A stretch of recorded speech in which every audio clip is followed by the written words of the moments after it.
புற்றுநோய் பரிசோதனை அறிகுறிகள் தோன்றுவதற்கு முன்பே நோயை கண்டறிகிறது. ஆனால் முடிவுகள் உறுதியானவை அல்ல, மேலும் உறுதிப்படுத்தல் தேவை.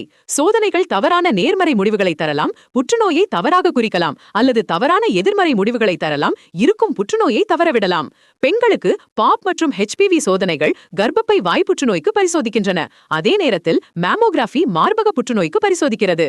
இந்த பரிசோதனைகள் குறிப்பிட்ட வயது பிரிவினரிடையே இந்த புற்றுநோய்களால் ஏற்படும் இறப்பு விகிதத்தை வெற்றிகரமாக குறைத்துள்ளன.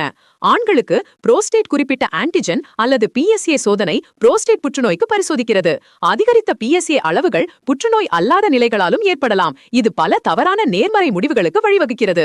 இந்த அதிக தவறான நேர்மறை விகிதம் பெரும்பாலும் பயாப்சிகள் போன்ற தேவையற்ற மற்றும் மிகவும் ஊடுருவும் செயல்முறைகளுக்கு வழிவகுக்கிறது. நுரையீரல் புற்றுநோய் பரிசோதனை 50 முதல் 80 வயதுடையவர்களுக்கு நுரையீரல் CT ஸ்கேன் பயன்படுத்துகிறது. இது 20 பேக்காண்டு புகைப்பிடிக்கும் வரலாற்றை கொண்ட தற்போதைய அல்லது முன்னாள் புகைப்பிடிப்பாளர்களுக்கானது. கட்டிகளின் பயோமார்க்கர்கள் இரத்தத்தில் உள்ள பொருட்கள் அவற்றின் தனித்தன்மை இல்லாததால் வரையறுக்கப்பட்ட பங்கை கொண்டுள்ளன. இந்த அதிக தவறான நேர்மறை விகிதம் பெரும்பாலும்